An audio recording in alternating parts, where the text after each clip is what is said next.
A week ago tonight, I was in my basement attempting to dig out an old VCR so that I could show my daughter some family videos. My mother passed away a little over a year before she was born in a car accident, and I wanted to show her a video of her grandmother's last birthday celebration. After a lot of digging around, I found the VCR. Funny how it was in constant use just a few years ago, and now it's buried in a corner in my basement. Anyhow, I carried it upstairs along with a box of old videos. There was a tape in the VCR simply marked 2, which I took out in order to watch the original video, which I wanted to show my daughter. After watching the video of my mother, my daughter and wife went to sleep, but I continued looking through the old tapes and reminiscing about the great times I've had over the years. All the other tapes were marked pretty specifically. Mom's 50th birthday, 4th of July 1998, New Year 2000, etc. I was curious as to what 2 was, so I popped it in and watched it. Right when I put it in, my jaw dropped. It was a sex tape of me and my wife that was recorded within the last few months. I know this because I got a tattoo on my arm about 8 months ago, and it was clearly visible in the tape. The thing is, I have never in my life recorded a sex tape. I turned it off, I was terrified, and I had no idea what to do. After thinking it through, I turned it back on and noticed it was filmed from the corner of our room. I quietly crept into my room where my wife was sleeping and walked to the corner where it was filmed. Barely even visible, there was a hole right in the corner next to the ceiling, meaning it had to have been filmed from the attic. We never used the attic. I was only in there maybe once or twice shortly after we bought the house. It was a mess up there and needed some cleaning. Our ceiling was leaking as well, and I had to fix it from the attic. I walked over to my dresser, palms sweating, and took out my revolver, as would any good American, and grabbed a flashlight as well. The entrance was from the garage, so I went out, opened the small wooden hatch, and pulled the ladder down. My heart was beating so fast, sweat was pouring down my face. I had no idea who would be up there. I figured I had to get it over with, so I ran up as fast as I could and I shined my light directly in the corner. No one was there. What I did find was still frightening. There was a small TV setup, recording equipment, stacks of Playboy and Maxim magazines, a lawn chair, and a wire fed down to the corner right above my room.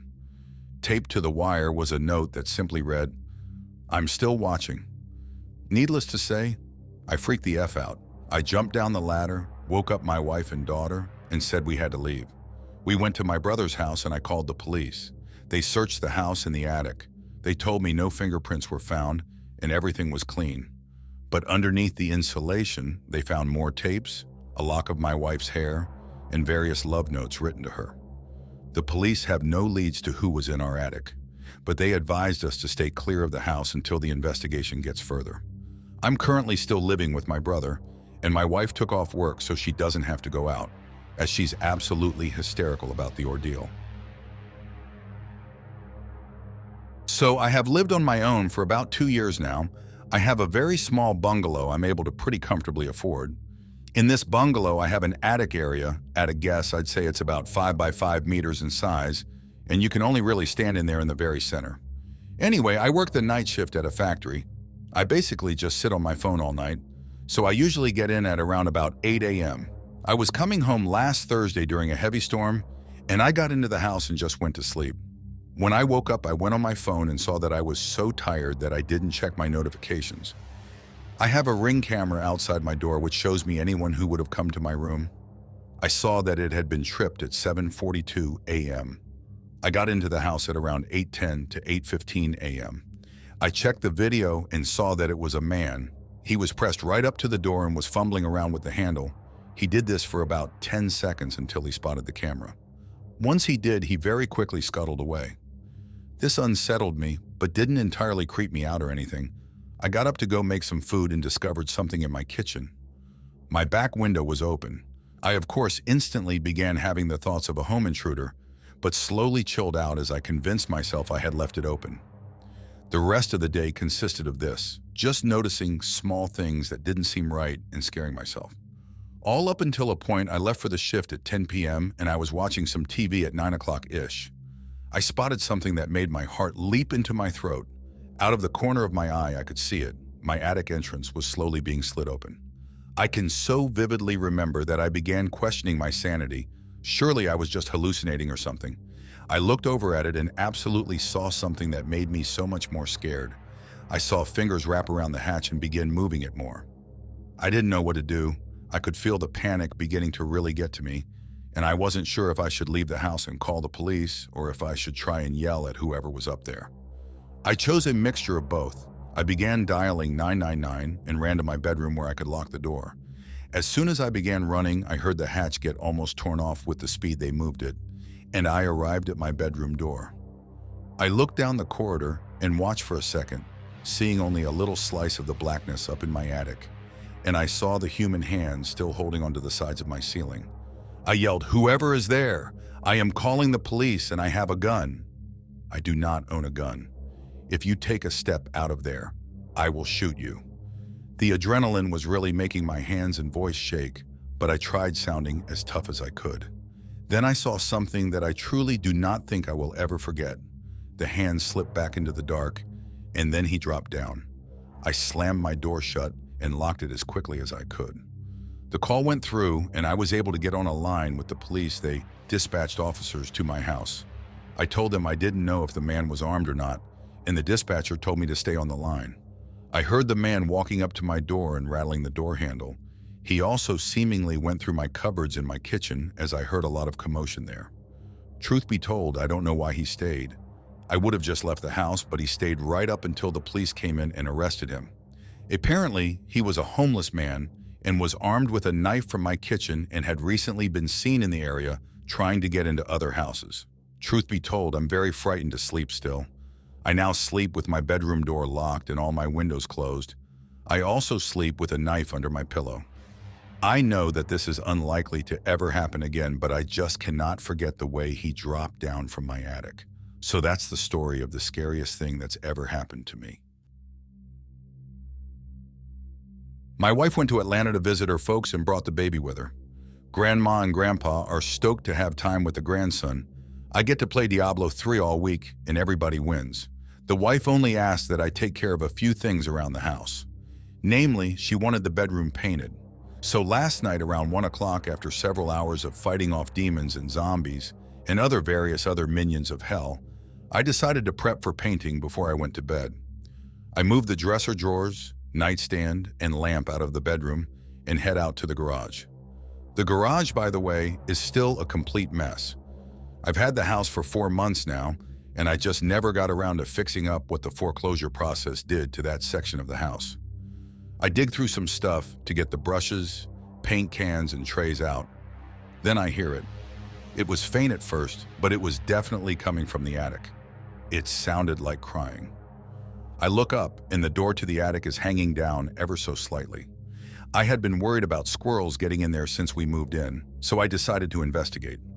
The door drops down with a sudden and rather loud slam. My dog gets pissed off by this and decides to charge into the garage barking. Only he doesn't make it the whole way. I hear him scamper and howl the whole way from the living room into the laundry room. But when he gets to the doorway between the laundry room and the garage, he slams on the brakes. Now, this little guy is a Boston Terrier or pug mutt that I rescued, so he is by no means a ferocious beast. But I have never seen him scared. He proceeds to piss on the floor and shake violently. "Benny, what are you doing?" I'm not really mad at him, but I probably yelled louder than I should have.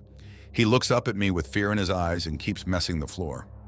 I pick him up and take him into the living room, grab a towel and start to wipe up the mess. He slowly and apprehensively follows me back into the laundry room. I walk back into the garage with a Hurley, Irish field hockey stick, and flashlight. He stayed in the doorway again and whined at me, imploring me not to go up. I don't know what I expected to see. A raccoon? But what I saw froze me in my tracks. I had only made it 2 steps up the ladder, barely sticking my head into the attic when I saw her. Clear as day, there was a girl in my attic. No older than 6 years of age, she sat in the fetal position in the corner of my attic. Her head was buried into her knees and she rocked herself slowly back and forth. She wore a long t-shirt that I assumed was her pajamas. It looked tattered with age. She was whimpering quietly to herself. I probably wouldn't have been able to even discern the sound if not for the fact that I had been stopped dead in my tracks, holding my breath, my heartbeat echoing in my skull. After what seemed like forever, she looked up at me and our eyes met. Her eyes had deep bags as if she had been crying for years without sleep. "I'm so hungry." And with that, she was gone. She didn't disappear in a puff of smoke or anything. Just 1 second there she was, and the next she wasn't. It was as if I was watching a movie and it simply jumped from one frame to the next. I'm not really sure what I saw, but I can only assume it was a ghost. My senses slowly came back to me, and I proceeded to tear the hell out of there. Benny and I ran into the bedroom, slammed, and locked the door. I sat in my room with all the lights on for about an hour. I was almost ready to scope out the situation when I heard her start crying again. It was very soft, and I don't know how, but I could sense that she was actively trying to cry quietly. It was almost as if she was embarrassed and didn't want to be heard. "I'm so hungry," reverberated in my head. I could almost hear her say it. It was as if she was talking to me in my head. I didn't feel scared. I got out of bed. Benny decided to continue to hide under the covers and went into the kitchen. I made a small bowl of Easy Mac. I poured a glass of milk. I walked into the garage. I flicked on the garage light and was greeted by silence. I already felt foolish, but it seemed even more foolish to leave the food on the floor. So I flipped a hamper upside down and made a makeshift table. I left the food in the hamper in the middle of the garage like some sort of preschool offering. I left the garage light on and slowly backed out to the laundry room doorway. I honestly expected to see her tiny, malnourished frame climb down the ladder that I had left open. But after a few minutes, I started to think how ridiculous I was being. I was sleep-deprived and overstressed from too much Diablo and work. I was gone for maybe 2 minutes. But when I got back to the garage, the food was gone. I mean gone. The bowl was licked clean. I stared at it, dumbfounded, and took the dishes back to the kitchen and put them into the sink. I didn't get much sleep that night. In my dreams, I could see her. She thanked me for the food and asked for cookies, dolls, and chocolate milk instead of regular milk. On the way home from work today, I picked up some Chips Ahoy, more Easy Mac, chocolate syrup, and some cheap Barbie knockups. I put them in the garage, and when I got back from walking Benny, I returned to a similar scene. Cookies decimated, no crumbs. Easy Mac gone, bowl licked clean, but the doll was missing. I know a lot of stuff of stories end with a dramatic twist or shocking revelation, but I don't have one for you guys. I don't hear her crying. I don't hear anything from the attic. But I know she's happy.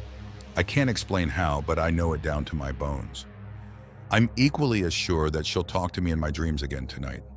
My concern right now is how I explain to my wife that our family just got a little bigger.